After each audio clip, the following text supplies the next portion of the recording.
নদী আৰু নাৰী জাগ্ৰত শক্তি। অসমৰ উদ্যোগত গণশিল্পী ৰাজীৱ শদিয়ালৈ বিশেষ শ্ৰদ্ধাঞ্জলি।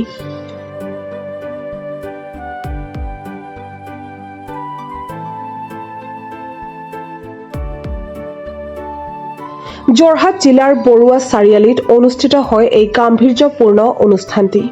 যোৰহাট জিলাৰ শতাধিক গণ্য মান্য ব্যক্তিৰ উপস্থিতিত অনুষ্ঠিত হয় এই অনুষ্ঠানটি।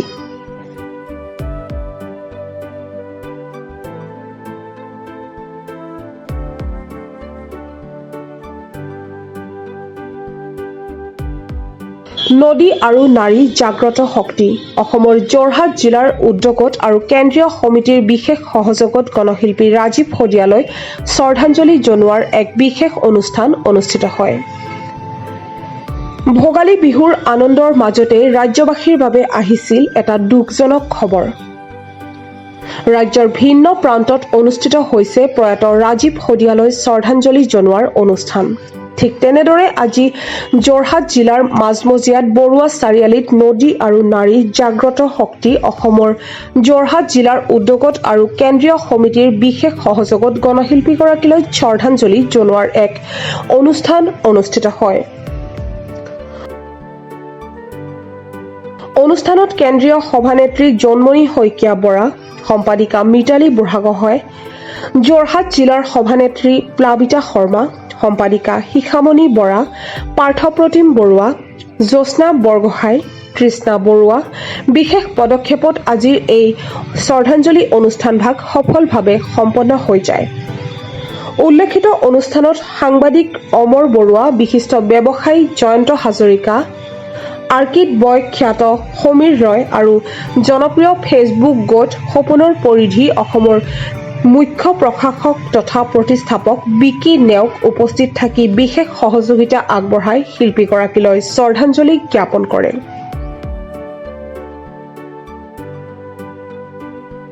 নদী আৰু নাৰী জাগ্ৰত শক্তি যোৰহাট জিলাৰ তৰফৰ পৰা লগতে কেন্দ্ৰীয় সমিতিৰ তৰফৰ পৰা আজি আমি যোৰহাট বৰুৱা চাৰিআলি আমাৰ প্ৰয়াত গণশিল্পী ৰাজীৱ শদিয়াদেৱৰ তেখেতৰ শ্ৰদ্ধা জনাবৰ বাবে এগছি বন্তি জ্বলাই আমি 1 মিনিটৰ মৌন প্ৰাৰ্থনা জনাই আজি ইয়াত এখন সৰুকৈ অনুষ্ঠিতকৈ এখন সভা আৰম্ভ কৰিলোঁ।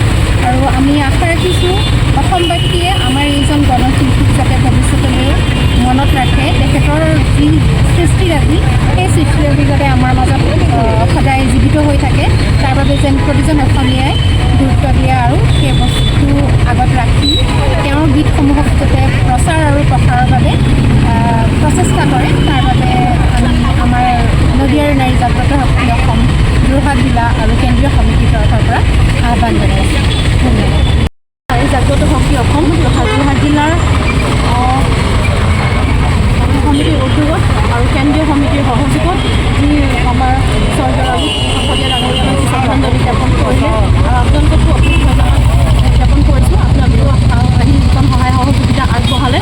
মোৰ আচলতে আপোনালোকৰ চেনেলৰ যোগেদি এটা কাটৰ আহ্বান, আমাৰ অসমীয়া জাতিটো আমি কেইদিনৰ কাৰণে কাটিম, মাত্ৰ 3 দিনত আমি তিলনি পাতিলোঁ, 10 দিনত 10 দিন দিনৰ 13 দিনত আমাৰ কাজকৰ্ম আদায় কৰি আমি কিন্তু ৰাজীৱ ককাইদেউকো হয়তো চাগে কাইলৈ দিনটোত আমি পাহৰি যাওঁ।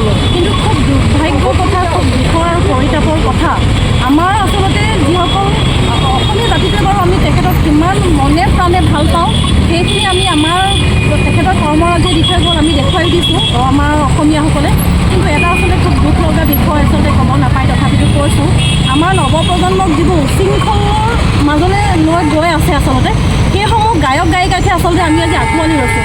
লাজৰ কথা, খুব লাজৰ কথা, খুব পৰিতাপৰ কথা, যিসমূহ আচলতে গীত আমাৰ সমাজত এতিয়া চলি আছে, আমি সেইসমূহ গীতকহে বেছি আঁকোৱালি লৈছোঁ। কিন্তু এই গীতসমূহ যদি আমাৰ মাজত যদি আমি জীয়াই ৰাখিবলৈ বিচাৰোঁ, তেতিয়াহ'লে মই ভাবিছোঁ, মই বাৰম্বাৰ এটা কথাই কৈ আছোঁ, মই এটা কথাই আপোনালোকক বাৰম্বাৰ কৈছোঁ যে যদি এই গীতসমূহ আমি আমাৰ নৱপ্ৰজন্মৰ মাজত যদি জীয়াই ৰাখিবলৈ বিচাৰোঁ, তেতিয়াহ'লে যেনেকৈ ভূপেন্দ্ৰ সংগীত প্ৰতিযোগিতা, ৰাভা সংগীত প্ৰতিযোগিতা, ঠিক তেনেদৰে মই ভাবিছোঁ আমাৰ ৰাজীৱ ককাইদেউৰ যিবোৰ গীত আছিলে, তেখেতৰ এই গীতসমূহো যদি আমাৰ নৱপ্ৰজন্মৰ মাজলৈ বিলাই দিব পাৰোঁ, তেতিয়াহে আমি তেখেতৰ অমৰ হৈছে বুলি তেখেতৰ কিতাপ মানি ল'ব পাৰিম।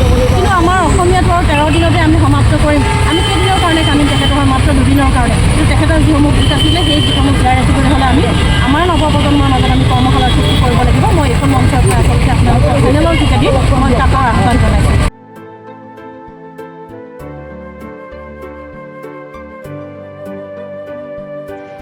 যোৰহাটৰ পৰা বিকি নেওগৰ ৰিপৰ্ট, প্ৰাত টাইম ডিজিটেল।